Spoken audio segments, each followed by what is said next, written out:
Hi மக்களே, வணக்கம் மக்களே. நேற்றைய தினம் எப்படி போச்சுன்னு பார்த்துடலாமாங்க. டெய்லி இப்போ கோயிலுக்கு மண்டல பூஜைக்கு போயிருந்தனால அங்கேயே அன்னதானம் சாப்பிட்டுட்டு வந்துடுறோங்க. ஸோ அதனால் எப்படி இருந்தாலும் முத நாள் வச்ச சாம்பார் மிச்சமாயிருதுங்க. ஸோ அந்த மிச்சமான சாம்பார் கூட கொஞ்சம் தேங்காய் சட்னியும் வச்சு தோசை சுட்டு அன்னத்தோடய பிரேக்ஃபாஸ்ட்டை முடிச்சாச்சுங்க. அதுக்கப்புறம் கொஞ்சம் சோப்லாம் அன்மோல்டு பண்ண வேண்டியிருந்துச்சு. அதெல்லாம் அன்மோல்டு பண்ணிவிட்டு வெளி வேலையெல்லாம் பார்த்துட்டு வீட்டுக்குள்ளே வந்து லஞ்சுக்கு ரெடி பண்ண ஸ்டார்ட் பண்ணியாச்சுங்க. இன்றைக்கி மத்தியானத்துக்கு லஞ்சுக்கு பார்த்திங்கன்னா காளான் குழம்பு, ஒயிட் ரைஸ் தாங்க. ஸோ இது காளான் குழம்பு செய்யும்போது தான் எனக்கு ஞாபகம் வந்துச்சுங்க. யாரெல்லாம் இந்த மாதிரி குருமா, புளிக்குழம்பு, அதுக்கப்புறம் வத்த குழம்பு, கறி குழம்புலாம் வைக்கும்போது விளக்கெண்ணெய் ஆட் பண்ணுவீங்கன்னு சொல்லுங்கள். இப்போ நம்மளாம் நிறைய பேர் மறந்துட்டு வர ஒரு விஷயமும் கூட. நாங்கள் வந்துட்டு ரெகுலராக இதை ஃபாலோ பண்ணுவாங்க, விளக்கெண்ணெய் ஆட் பண்ணுறது. விளக்கெண்ணெய் ரெகுலர் பேஸில் எடுத்துகிட்டு வரும்போது பார்த்திங்கன்னா நம்ம ஹெல்த்துக்கும் ஹேர் க்ரோத்துக்கும் ரொம்பவே நல்லதுங்க. அதுக்கப்புறம் பார்த்திங்கன்னா கொஞ்சம் பூவெல்லாம் பறித்து கட்டிடலான்னு சொல்லிட்டு பூவெல்லாம் பறித்து கட்டியாச்சுங்க. நான் மறிக்கொழுந்து வச்சு தாங்க சந்தன முல்லை கூட வச்சு கட்டியிருக்கேன். எப்படி இருக்குன்னு சொல்லுங்கள்.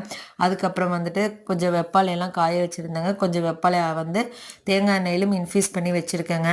நெக்ஸ்ட் வீக்கில் வந்து சோப் செய்யணும். ஸோ எப்படி செய்யணுங்கிறத நான் நெக்ஸ்ட் வீடியோவில் அப்லோட் பண்ணுறேங்க. அதுக்கப்புறம் சின்ன சின்ன வேலையெல்லாம் முடிச்சுட்டு ஈவினிங் கோயிலுக்கு போகலான்னு குளிச்சுட்டு வந்தேங்க. முடி வந்து நல்லா இப்போ க்ரோத் ஆகிருக்குங்க. இதுக்கு ஒரே காரணம் வந்து நம்ம மாமி நேச்சர்ஸோட ஹெர்பல் ஹேர் க்ரோத் ஆயில் தாங்க. வேணுங்கிறவங்க நான் வாட்ஸ்அப் நம்பர் தரேங்க டிஸ்கிரிப்ஷனில், அவங்களோட ஆர்டரை ப்ளேஸ் பண்ணிக்கோங்க. ஆனால் நான் கட்டியிருந்த க்ரீன் கலர் சாரிக்கு ஹேர் க்ரோத் லென்த் எவ்வளோ இருக்குன்னே தெரியலங்க.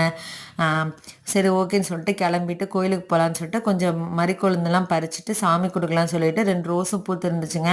அதையும் கட் பண்ணி எடுத்துகிட்டு கோயிலுக்கு போயாச்சுங்க. டெய்லியும் கோயிலில் போய் பார்த்திங்கன்னா அபிராமி அந்தாதி, திருப்பாவை, சிவபுராணம்னு சொல்லிட்டு சின்ன சின்ன ஸ்லோகம்லாம் எங்களுக்கு தெரிஞ்சதை நாங்கள் டெய்லி போய் சொல்லுவோம். இன்றைக்கி வந்து பார்த்திங்க அப்படின்னா தாய்மாமாவோட மண்டல பூஜை தாங்க.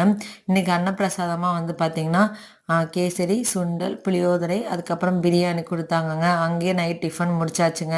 முடிச்சுட்டு வீட்டுக்கு வந்துட்டு மாமனாருக்கு தோசையும் மத்தியானம் வச்ச காளான் குழம்பு இருந்துச்சுங்க. ஸோ அவங்களுக்கு ரெடி பண்ணி கொடுத்தாச்சுங்க. அதுக்கப்புறம் கொஞ்சம் ப்ராடக்ட் செய்ய வேண்டியது இருந்துச்சு. ஜெல்லு தாங்க இன்றைக்கி செஞ்சேன். ஸோ அதையும் முடிச்சு வச்சுட்டு நைட்டு பாத்திரம்லாம் கழுவி வச்சுட்டு இன்னத்தடே எனக்கு இப்படி தாங்க போச்சு. உங்களுக்கு எப்படி போச்சுன்னு சொல்லிட்டு இந்த வீடியோக்குள்ள மறக்காமல் கமெண்ட் பண்ணுங்கள்.